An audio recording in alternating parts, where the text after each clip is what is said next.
the three principles of increasing your business, especially online.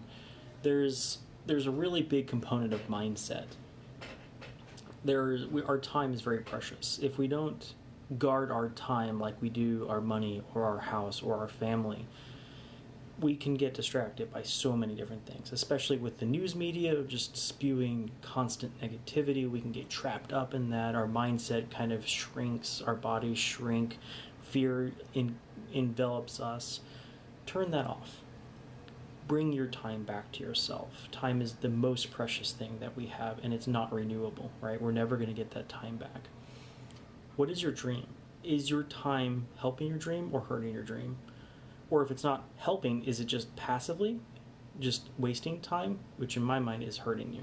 Because if you're not making progress, you're probably not going to be happy. So guard your time as if it was the most precious, because it is.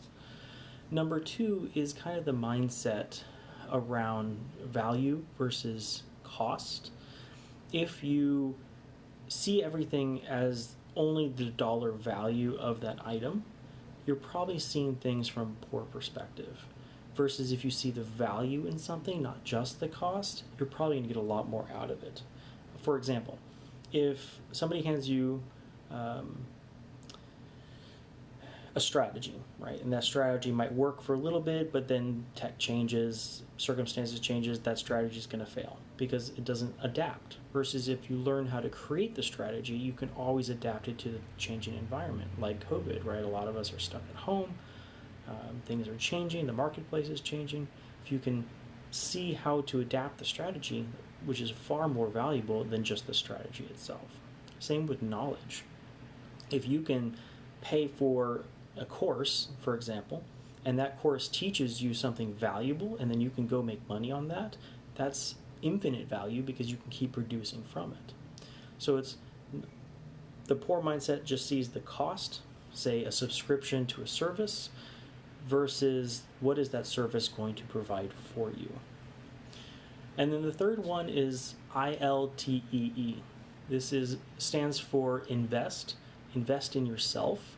This could be courses or learnings or mentorship or coaching or the tools to do your business. And then you learn from all of that, right? So as you're learning, take notes, bring it inside you, right? So internalize that learning. And then the third, that's the L, and then the T is teach it.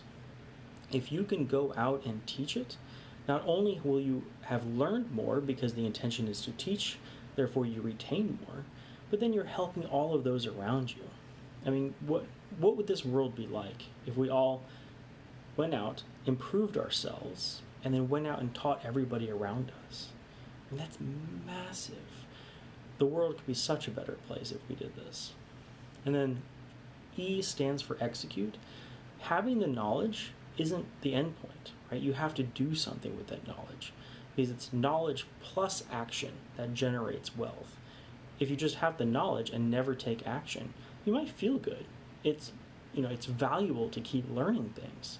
But in the end, if you're not taking action, nothing's going to come from that knowledge. So it's really important to execute. That's the first E. And the second E is edify. When we learn something, we want to give credit where credit's due. For example, this list right here is coming from Higdon Group. Ray is such an amazing person, right? He's taught me so much about marketing and social media that I wouldn't have necessarily known otherwise. So when you find a good leader, be it close proximity where you can get one-on-one, or from a distance where you're learning from either their books or their recordings or something like that. But once you edify somebody, you get that recognition from yourself calling out where you've learned it from, but also in return, maybe they'll share your stuff. Maybe they'll invite you up on stage. Maybe they'll, reshare your stuff so then you can share audiences. If we look at things from a communal where we're not competing with each other, but we're in all this together, then things really change. The dynamic shifts, the value shifts. But I hope this helps. If you love my further notes on the topic, shoot me a message. I'd love to help you out. Otherwise, love you guys and see you tomorrow.